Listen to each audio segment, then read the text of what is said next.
খেতে দেবার সাথে সাথে মিলিয়ে যাচ্ছে। এতটা নরম স্পঞ্জি কেকও বাড়িতে বানানো যায় শুধুমাত্র হ্যাপি হ্যাপি বিস্কুট দিয়ে। ভিডিওটা আপনারা না দেখালে বিশ্বাস করতে পারবেন না।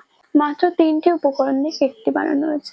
তাহলে চলুন আপনারা দেরি না করে এরকম নরম স্পঞ্জি সুস্বাদু কেক বাড়িতে আপনারা সহজেই বানিয়ে ফেলুন। চলুন ভিডিওটি শুরু করা যাক। আমি এখানে 5 প্যাকেট হ্যাপি হ্যাপি বিস্কুট নিয়েছি। এবার ছোট ছোট টুকরো করে মিক্সার গ্রাইন্ডারে দিয়ে দেবো। এর মধ্যে দিয়ে দেবো 1 চামচ চিনি।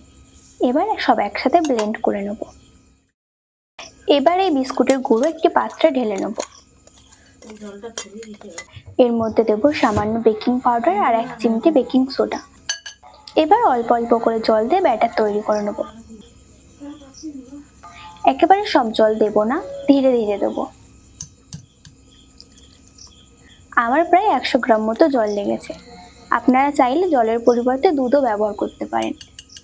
অনেকে বলে কেক পারফেক্ট হয় না, তাই আমি এখানে দুধের পরিবর্তে জল ব্যবহার করছি, যে জল ব্যবহার করেও কেক কত সুন্দর নরম ও পারফেক্ট হয়।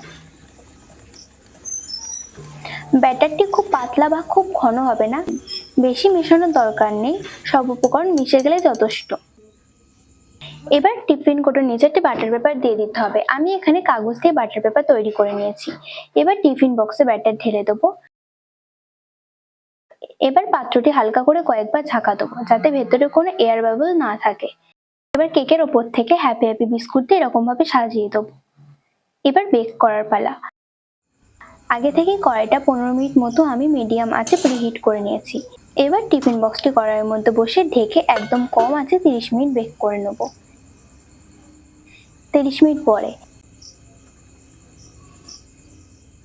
এটা টুথপিকের সাহায্যে দেখে নিতে হবে।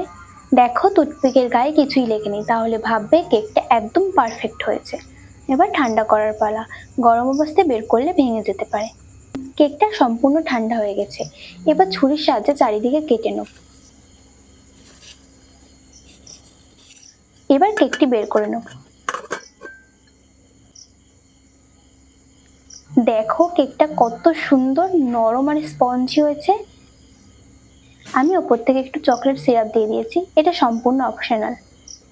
আমি আপনাদের কেটে দেখাচ্ছি কেকটা কতটা সফট ও স্পঞ্জি হয়েছে। দেখো কেকটা কতটা নরম স্পঞ্জি, মুখে দিলেই মিলিয়ে যাচ্ছে। তাহলে দেখলেন তো বিস্কুটের সাহায্যেও কত সুন্দর কেক বাড়িতে বানানো যায়। আজকের ভিডিওটি কেমন লেগেছে সেটা অবশ্যই কমেন্ট করে জানাবেন।